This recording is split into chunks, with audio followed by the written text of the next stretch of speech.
안녕하세요, 여러분. 오늘도 건강한 하루 보내고 계신가요?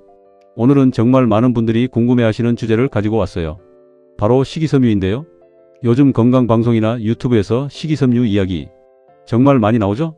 변비에 좋다, 혈당 조절에 좋다, 다이어트에도 도움이 된다. 맞는 말이에요. 근데 여기서 많은 분들이 놓치는 게 있어요. 식이섬유가 아무리 좋아도 어떤 음식이랑 같이 먹느냐에 따라서 효과가 완전히 달라진다는 거예요. 오늘 이 시간에는 식이섬유와 잘 맞는 음식, 그리고 오히려 같이 먹으면 손해인 음식들을 하나하나 짚어볼 거예요. 실제로 많은 분들이 건강하게 먹으려고 노력하시는데 식이섬유 때문에 오히려 속이 더 불편해지거나 약 효과가 떨어지거나 심지어 영양소를 제대로 못 흡수하는 경우도 생기거든요. 그 이야기를 오늘 편하게 천천히 들어보시면 좋겠어요. 먼저 식이섬유가 뭔지 간단하게 짚어볼게요. 식이섬유는 우리 몸에서 소화가 안 되는 탄수화물이에요. 소화가 안 된다고 하면 쓸모없는 것처럼 들리죠? 그런데 이게 바로 식이섬유의 핵심이에요. 소화가 안 되기 때문에 장을 청소해주고 혈당이 급격히 오르는 걸 막아주고 콜레스테롤을 붙잡아서 배출해주는 거거든요. 식이섬유는 크게 두 종류로 나눠요. 물에 녹는 수용성 식이섬유와 물에 안 녹는 불용성 식이섬유예요. 수용성은 귀리, 사과, 바나나, 콩류에 많고요. 이건 물을 만나면 젤처럼 끈적해져서 혈당을 천천히 올려줘요. 불용성은 현미, 채소 껍질, 밀기울에 많아요.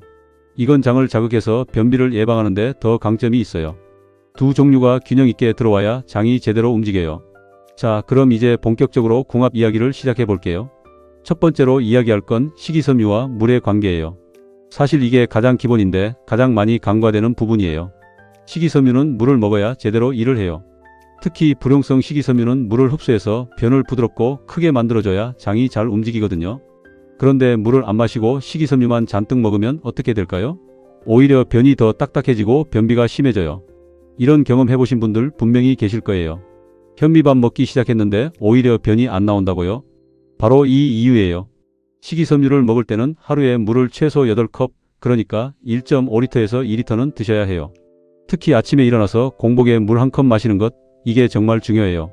장이 잠에서 깨어나면서 식이섬유가 제대로 활동할 준비를 하거든요. 50대, 60대가 되면 갈증 느끼는 능력 자체가 떨어져요. 목이 안 마르다고 물을 안 마시면 안 돼요. 의식적으로 드셔야 해요. 두 번째로 식이섬유와 발효식품의 궁합을 이야기해 볼게요. 이건 정말 환상의 조합이에요. 발효식품 안에는 유익균, 프로바이오틱스가 살고 있어요. 근데 이 유익균들이 살아남으려면 먹이가 필요하거든요. 그 먹이가 바로 식이섬유예요. 식이섬유 중에서도 특히 프리바이오틱스라고 불리는 종류가 있어요. 마늘, 양파, 대파, 아스파라거스, 바나나에 많이 들어있어요. 이 성분들이 장 속에 들어가면 유익균의 밥이 되는 거예요. 그래서 된장찌개에 양파 넣는 것, 김치찌개에 파 넣는 것, 이게 단순히 맛을 위한 게 아니에요. 영양학적으로도 정말 잘 짜인 조합이에요. 우리 조상들이 경험적으로 이미 알고 계셨던 거죠. 요구르트에 바나나 넣어 드시는 분들도 계시죠? 이것도 굉장히 좋은 조합이에요. 프로바이오틱스랑 프리바이오틱스를 동시에 넣어주는 거니까요. 장이 정말 좋아할 거예요. 실제로 장이 건강해지면 면역력이 올라가요.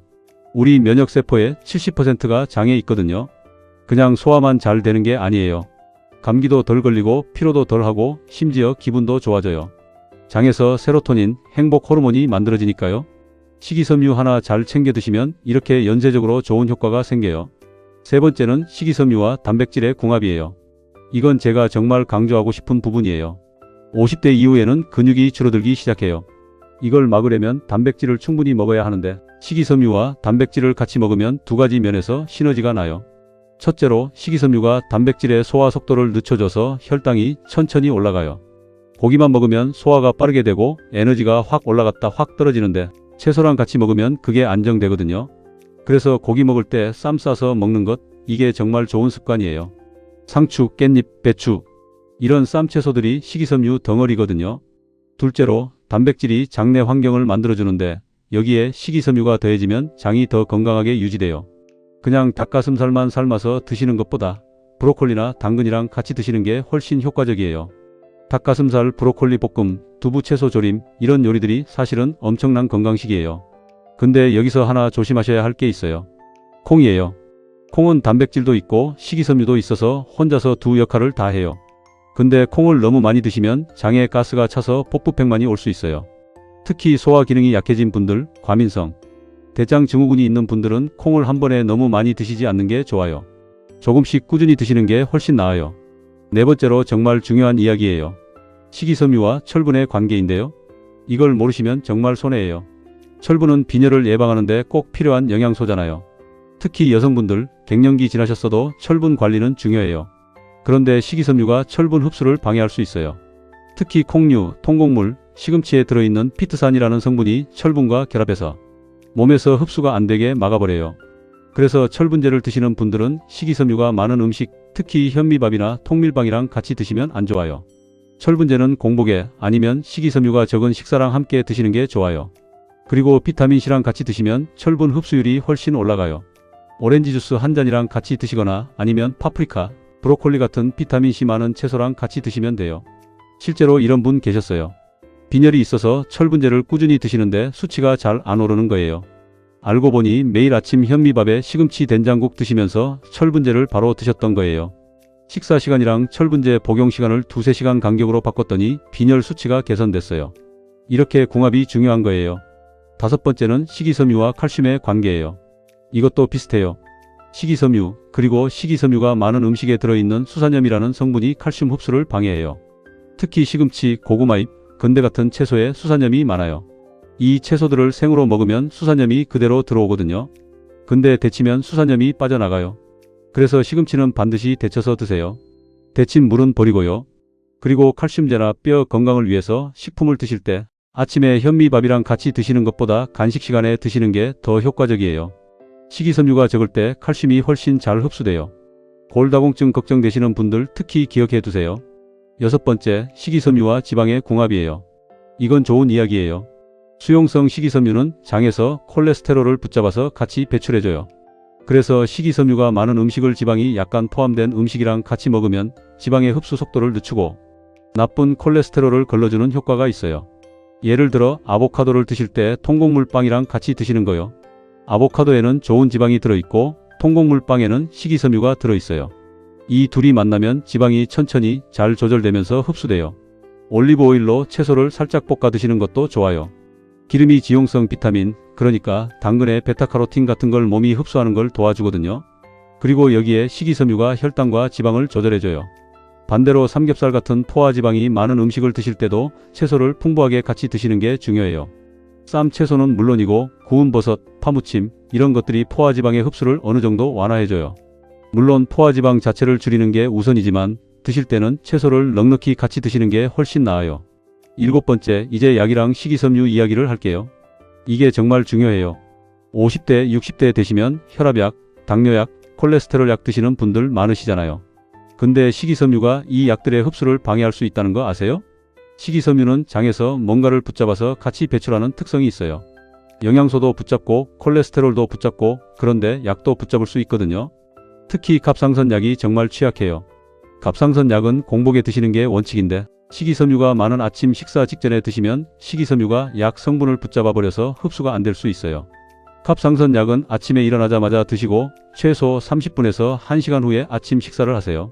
그리고 고섬유질 음식, 현미밥이나 귀리 같은 것들은 약을 드시고 1시간 이상 지나서 드시는 게 좋아요.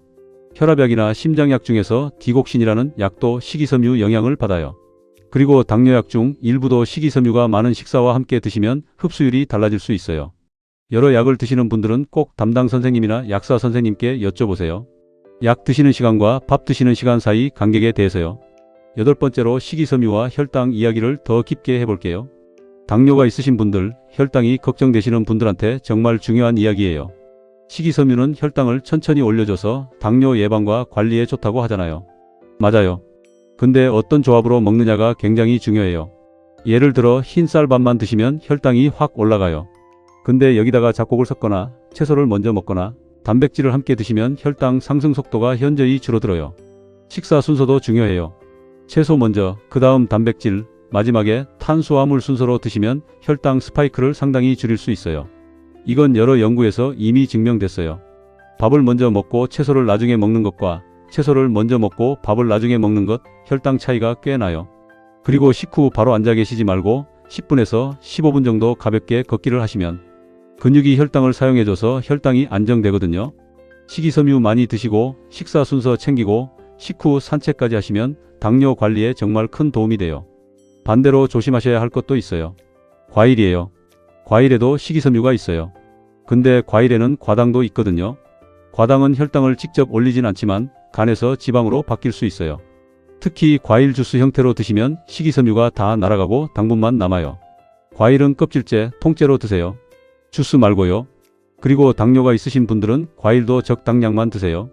9번째, 식이섬유와 아연, 마그네슘 이야기예요. 아연은 면역력, 상처 회복, 남성 건강에 중요한 미네랄이에요. 마그네슘은 근육 이완, 수면, 혈압 조절에 중요하고요. 근데 이 두 미네랄도 식이섬유, 특히 통곡물의 피트산에 의해서 흡수가 방해받을 수 있어요. 이걸 해결하는 방법이 있어요. 통곡물이나 콩류를 미리 물에 불려두는 거예요. 현미를 밥 짓기 전에 8시간 하룻밤 물에 불려두면 피트산이 상당히 줄어들어요. 콩도 삶기 전에 하룻밤 불리는 거 아시죠? 그게 단순히 콩을 부드럽게 하려는 게 아니에요. 피트산을 줄여서 미네랄 흡수를 높이려는 거예요. 발화시키는 것도 좋아요. 발화현미, 발화콩 들어보셨죠? 발화가 되면서 피트산이 분해되거든요. 그래서 일반 현미보다 발화현미가 영양 흡수 면에서 더 유리해요. 가격이 조금 비싸긴 하지만 소화 기능이 약하신 분들이나 영양 흡수가 걱정되시는 분들은 발화곡물을 선택하시는 것도 좋아요. 10번째로 이제 식이섬유와 어울리지 않는 음식들을 좀 더 직접적으로 얘기해 볼게요. 첫 번째로 술이에요. 술은 장 점막을 손상시켜요. 식이섬유가 아무리 장을 열심히 청소해도 술이 장 안을 망가뜨리면 의미가 없어요. 식이섬유는 장내 유익균의 먹이가 되는데 술은 유익균을 죽이거든요. 그래서 술을 자주 드시는 분들이 식이섬유를 아무리 챙겨 드셔도 장 건강이 개선이 잘 안 되는 거예요. 주말에 가족 모임 있으실 수도 있고 가끔은 드실 수 있죠. 근데 식이섬유 효과를 제대로 보고 싶으시면 술은 가급적 줄이셔야 해요. 두 번째로 정제 탄수화물이에요. 흰쌀밥, 흰빵, 라면, 과자. 이것들은 식이섬유가 거의 없어요. 그냥 없는 것에서 그치는 게 아니라 이런 음식들을 많이 드시면 장내 유해균이 활성화돼요. 유해균은 식이섬유로 키운 유익균을 밀어내거든요. 그래서 현미밥으로 바꿨다가 다시 흰쌀밥으로 돌아오는 것, 이게 장 건강에는 상당히 안 좋은 패턴이에요.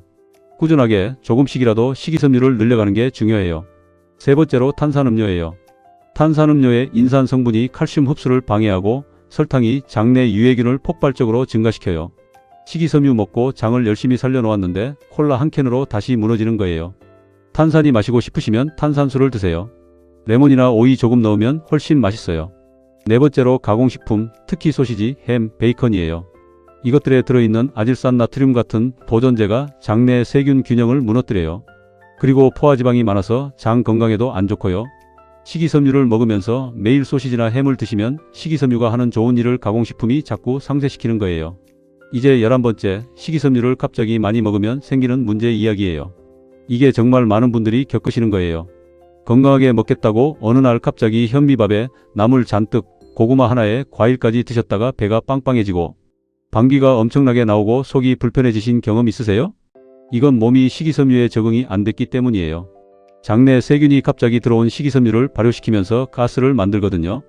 이게 나쁜 신호는 아니에요. 유익균이 열심히 일하고 있다는 증거이기도 해요. 근데 너무 갑자기 늘리면 불편하죠. 식이섬유는 천천히 늘려야 해요. 일주일에 조금씩 흰쌀에 현미를 10%씩 섞어가면서 늘리세요. 처음에 8:2, 그 다음 7:3 이렇게요. 채소도 한 끼에 한 가지씩 늘려가세요. 그러면 장이 서서히 적응해요. 또 과민성 대장 증후군이 있으신 분들은 식이섬유 중에서도 특히 포드맵이라고 불리는 음식들, 양파, 마늘, 콩, 사과, 배 이런 것들이 증상을 악화시킬 수 있어요. 이분들은 무조건 식이섬유를 많이 드시는 게 아니라 어떤 종류의 식이섬유가 본인한테 맞는지 천천히 확인하면서 드셔야 해요. 12번째로 식이섬유와 함께 먹으면 좋은 구체적인 식품 조합을 정리해 드릴게요. 실전에서 바로 쓰실 수 있는 것들이에요. 귀리와 블루베리 조합이에요. 귀리는 수용성 식이섬유인 베타글루칸이 풍부해서 콜레스테롤을 낮추는데 탁월해요. 여기에 블루베리를 넣으면 항산화 성분인 안토시아닌이 더해져서 혈관 건강에 정말 좋아요. 귀리에 블루베리 얹어서 아침으로 드시면 콜레스테롤 걱정되시는 분들, 혈관 건강 신경 쓰시는 분들한테 최고예요. 사과와 아몬드 조합이에요. 사과는 팩틴이라는 수용성 식이섬유가 풍부해요. 아몬드에는 불포화지방산과 마그네슘이 들어있어요. 이 둘을 같이 드시면 혈당이 천천히 오르고 포만감이 오래 유지돼요. 간식으로 정말 딱이에요. 사과 반 개에 아몬드 10알 정도면 충분해요. 브로콜리와 달걀 조합이에요. 브로콜리는 식이섬유도 있고 비타민C도 풍부해요. 달걀은 완전 단백질이죠. 그런데 여기에 더해서 브로콜리의 설포라판이라는 성분이 달걀의 흡수를 도와줘요. 달걀 프라이 하실 때 브로콜리 몇 송이 옆에 넣어서 같이 구워 드시면 간단하면서도 영양 균형이 좋아요. 콩나물과 두부 조합이에요. 콩나물에는 식이섬유와 비타민C가 있어요. 두부는 단백질 덩어리고요. 콩나물 두부찌개 정말 완벽한 조합이에요. 여기에 김치 조금 넣으면 발효식품까지 더해져서 더 좋고요. 고구마와 달래 조합이에요. 고구마는 베타카로틴과 식이섬유가 많아요. 달래에는 알리신이 들어있어서 혈액순환을 도와줘요. 고구마 달래 무침, 봄에 정말 좋은 반찬이에요. 13번째, 이제 조금 더 심층적인 이야기예요. 식이섬유와 장 노화 이야기인데요. 나이가 들면 장도 늙어요. 장 노화가 진행되면 유익균은 줄고 유해균은 늘어나요. 장 운동도 느려지고 장 점막도 얇아지거든요. 근데 식이섬유를 꾸준히 드시면 이 장 노화 속도를 늦출 수 있어요. 식이섬유가 발효되면서 나오는 단세지방산, 특히 부티레이트라는 게 있어요. 이게 장 점막 세포의 에너지원이 돼요. 장 세포를 살리는 거예요. 그래서 식이섬유를 꾸준히 드시는 분들은 장 점막이 더 튼튼하고 새는 장 증후군이라고도 불리는 장 투과성 증가를 막을 수 있어요. 새는 장이 생기면 어떻게 되냐면 장 안에 있어야 할 것들이 혈액으로 들어와요. 그러면 면역 반응이 일어나고 전신 염증이 생겨요. 이게 관절통, 피부 트러블, 두통, 만성 피로의 원인이 되기도 해요. 무릎이 자꾸 아프다, 피부가 거칠다, 항상 피곤하다. 이런 분들 중에 장 건강이 근본 원인인 경우가 꽤 있어요. 식이섬유가 이걸 막아주는 거예요. 14번째, 식이섬유와 체중 관리예요. 식이섬유는 칼로리가 없어요. 근데 포만감을 줘요. 수용성 식이섬유는 위에서 물을 흡수해서 팽창하거든요. 그러면 위가 찼다는 신호를 뇌에 보내요. 그래서 식이섬유가 많은 음식을 먼저 드시면 덜 드셔도 배가 불러요. 채소를 식전에 드시거나 식사 시작할 때 국이나 샐러드 먼저 드시는 습관, 이게 과식을 막아주는 좋은 방법이에요. 그리고 식이섬유는 소화가 천천히 되기 때문에 다음 식사 때까지 허기가 덜 와요. 두 끼 사이에 간식 덜 찾게 돼요. 그런데 여기서 함정이 있어요. 식이섬유 있다고 드라이 과일을 많이 드시는 분들이 계세요. 말린 무화과, 말린 대추야자, 건포도 이런 거요. 이것들 식이섬유는 맞아요. 근데 당분 함량이 엄청나게 높아요. 말리면서 수분이 빠지고 당분이 농축되거든요. 다이어트나 혈당 조절 목적이시라면 드라이 과일은 아주 소량만 드세요. 15번째로 식이섬유 섭취량 이야기를 해볼게요. 한국인의 식이섬유 하루 권장 섭취량은 성인 기준 20g에서 25g 정도예요. 그런데 실제로 평균적으로 먹는 양은 많이 부족한 편이에요. 특히 인스턴트나 외식을 자주 하시는 분들은 더욱 부족하기 쉬워요. 그렇다고 하루에 갑자기 25g씩 드실 필요 없어요. 지금 드시는 것보다 조금씩 늘리는 게 먼저예요. 흰쌀에 잡곡 섞기, 아침에 과일 한 조각 추가하기, 국에 채소 한 가지 더 넣기, 이렇게 작은 것부터 시작하세요. 식이섬유가 많은 대표 식품들을 알려드릴게요. 콩류가 최고예요. 검은콩, 렌틸콩, 병아리콩, 팥, 이것들이 식이섬유가 아주 풍부해요.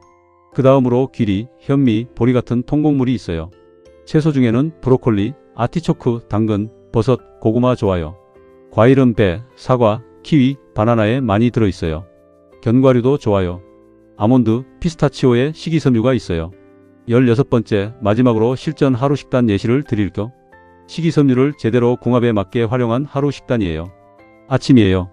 귀리 오트밀에 블루베리랑 아몬드 슬라이스 얹어서 드세요.